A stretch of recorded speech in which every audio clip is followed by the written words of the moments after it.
So the AI revolution is here. It's happening, and it feels a lot like a modern-day gold rush, promising to completely change our world.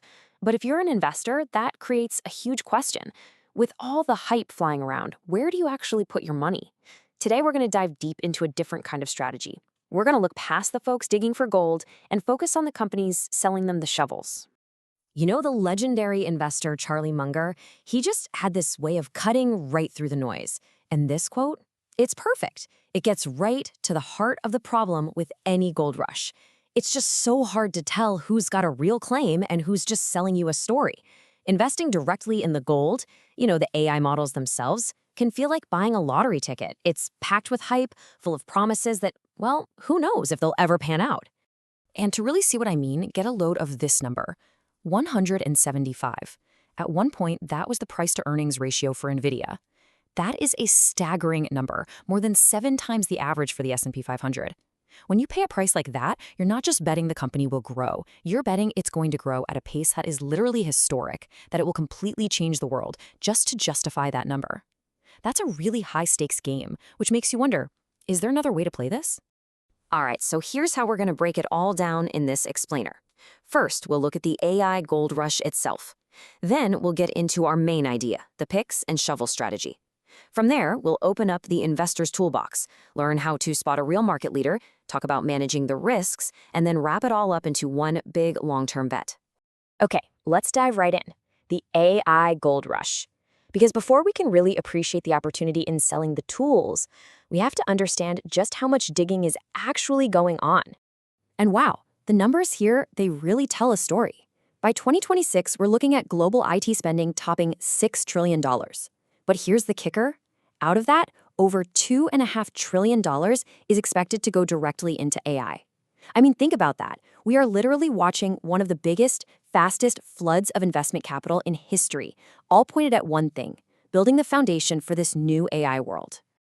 And all that spending, that massive wave of investment, well, that brings us right to the heart of what we're talking about today.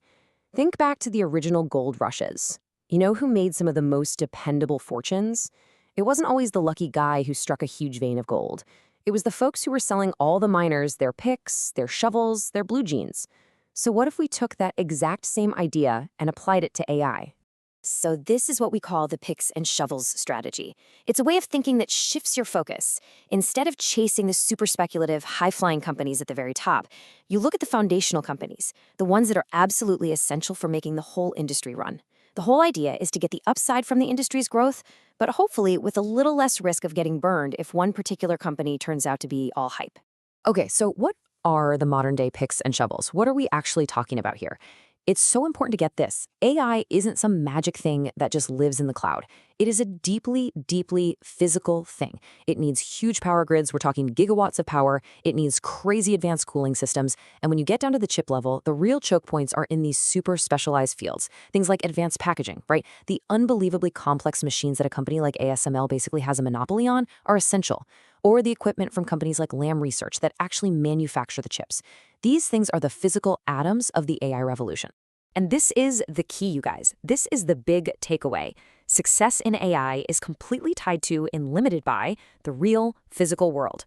You can write the greatest algorithm ever, but if you can't get enough power for it, if you can't keep your chips from melting, or if you can't physically make enough of them, you're dead in the water. You just can't scale. And that physical reality, that creates a constant, non-negotiable demand for the companies making all this essential stuff, the shovel makers. Okay, so the big idea is clear, but how do we actually find these companies? How do we figure out which ones are the real deal? A good investor needs a whole toolbox, not just one hammer. So let's get ourselves equipped with the tools we need to analyze these shovel makers. First up in our toolbox, we've got the fundamental wrench. This is all about looking under the hood of a company, getting past all the day-to-day noise of the stock price. It's about understanding the business itself, what it owns, what it earns, its real solid value. The big question we're trying to answer is, what's this business actually worth if I were to buy the whole thing right now? And check this out. This table puts that wrench to work. It's comparing the price to book value for a few companies in the space. Now, a book value of 1 just means the stock is trading for exactly what the company's assets are worth on paper. So, you look at NVIDIA, trading at 47 times its assets. Whoa. Now look at Intel, at just 1.14. Now, this doesn't automatically mean Intel is a better investment. Not at all. NVIDIA's number reflects some pretty insane growth expectations. But it does show you that with Intel, you're paying for stuff, for factories, for patents, not just for promises of future growth. There's a potential safety net there. But, a bunch of fancy equipment and patents doesn't mean a thing if you don't have the right people in charge. And that brings us to this really powerful idea, the leadership. The CEO and their team, they're like the alchemists. They're the ones who turn those assets into actual value for shareholders.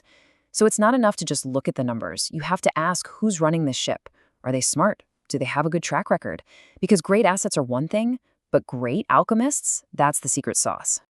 And that question, finding those great leaders, brings us to our next tool. Okay, we know how to look for value, we know to check out management, but in an industry that's moving this fast, how do we spot the true leaders, the companies that aren't just a good deal, but are actively winning the race?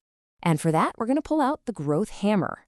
This is the famous CAN-SLIM framework, and it's basically a 7-point checklist for spotting top-tier growth stocks. Let's run through it quick. C is for current earnings. You want to see profits growing fast, right now. A is for annual growth. You want a solid history of growth over years. N is for something new, a new game-changing product, new leadership, or even the stock hitting a new all-time high. S is for supply and demand. You want lots of buyers chasing fewer shares. L is for leader or laggard. Is this the number one company in its field, like an ASML, or is it falling behind? I is for institutional sponsorship, or the big smart money funds buying in. And finally, M is for market direction. You always want to be swimming with the current, not against it. It's just a fantastic, systematic way to find the winners. Okay, now we gotta be real. This isn't some risk-free magic bullet. The semiconductor industry is complicated, it's dynamic, and it's famous for its ups and downs.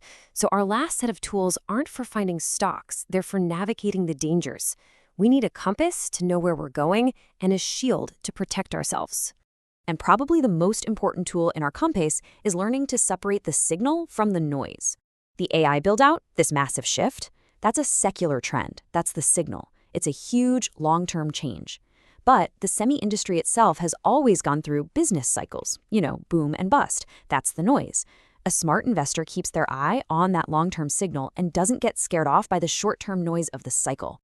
So what are some of those risks we need to watch out for?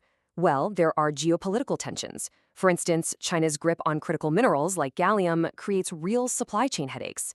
Then there's this growing power crisis.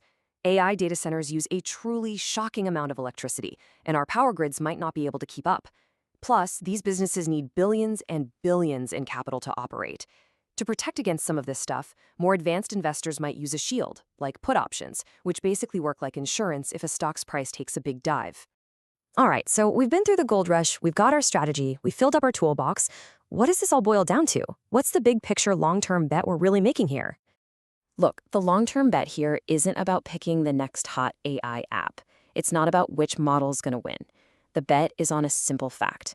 For any of them to have a chance, this enormous physical build-out has to happen. By investing in the picks and shovels, the equipment, the cooling, the power, you're betting on the very foundation of the entire AI economy. You're betting on the gold rush continuing, not on one specific miner getting lucky. And this final quote from Andrew Carnegie really hammers the point home. Even when you're focused on that foundational layer, you still want to find the absolute leaders. You want the companies that are the number one supplier, the ones with the best tech. They're the ones who get the oyster. Everyone else is left fighting over the shell. And a framework like CAN-SLIM is what helps us find them. So that really brings us to the final question, the one I'll leave you with. The AI gold rush is here. It's real, and it's changing everything incredibly fast. The only question left is how you're going to play it. Are you going to be out there with a pan digging for gold, or are you going to be the one selling the shovels?